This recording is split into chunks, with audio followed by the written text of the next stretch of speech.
Hello guys, আসসালামু আলাইকুম। আশা করি সবাই ভালো আছেন। বরাবরের মতো আরেকটি ভিডিও নিয়ে আমি আপনাদের মাঝে হাজির হয়ে গেলাম।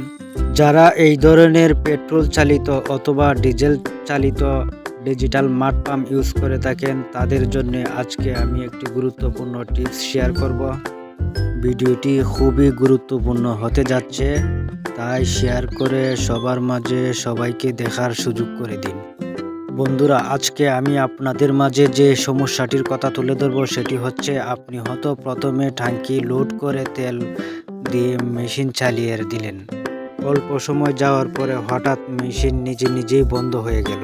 আপনি তৎক্ষণাৎ মেশিনের ট্যাঙ্কি খুলে দেখলেন তেল শেষ হয়ে গেছে। নতুন করে ট্যাঙ্কি লোড করার চিন্তা ভাবনা করতেছেন, কিন্তু কিভাবে এই সমস্যাটি ঘটলো সেই সমস্যার সমাধান খুঁজে পাচ্ছেন না। মনে মনে ভাবতেছেন একজন দক্ষ কারিগর দ্বারা মেশিনটিকে আবার ঠিক করে নেবেন। প্রিয় বন্ধু, আপনি যদি সবসময় এই ধরনের মেশিন ইউজ করে থাকেন, তাহলে আমি মনে করি খুঁটিনাটি কিছু বিষয় আপনাকে জেনে রাখা উচিত। তাহলে মেশিন চালিয়ে আপনি আর্থিকভাবে অনেক ক্ষেত্রে লাভবান হতে পারবেন। তাই আপনার মাঝে আমি এই গুরুত্বপূর্ণ টিপসটি শেয়ার করতে চাই। আসুন এবার সমস্যার মূল কথা জানা যাক। সমস্যা আপনি খুঁজে পাচ্ছেন না, সমস্যা হচ্ছে এখানে। বন্ধুরা আমার, আপনি যে সমস্যাটির সমাধান খুবই সহজে করতে পারেন, এই হচ্ছে মেশিনের পেছনের সাইড।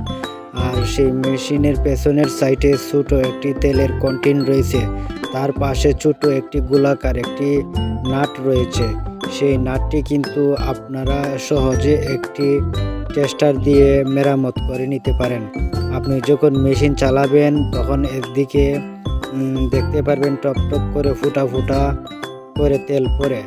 আর যখন তেল পড়বে, আপনারা এই নাটটি হালকাভাবে ডান দিকে মুড়িয়ে দিবেন। ডান দিকে মুড়িয়ে দিলে নাটটি টাইট হবে, আর যখন বাম দিকে মুড়িয়ে দিবেন তখন নাটটি লুজ হবে। এই বিষয়টা মাথায় রাখতে হবে।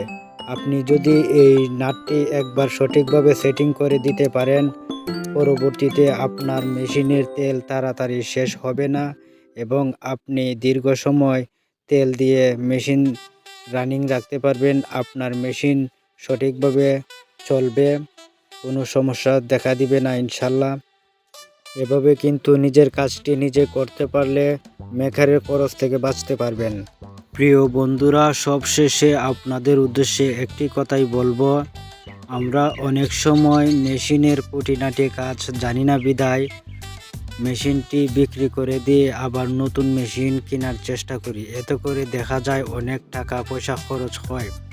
কিন্তু যদি আমরা টুকটাক কাজ হাতে কলমে জেনে রাখতে পারি বা শিখে রাখতে পারি, যদি নিজে না বুঝি অন্য একজন যিনি বুঝেন ওনার কাছ থেকে শিখে রাখতে পারি, তাহলে কিন্তু মেশিন অনেক দিন, শুধু এই ধরনের মেশিন না, আপনারা যারা মোটর সাইকেল ইউজ করেন, মোটর সাইকেলের ইউজ করা সিস্টেম আর আমাদের এই ডিজিটাল মাড পাম্প সিস্টেম কিন্তু একই সিস্টেম।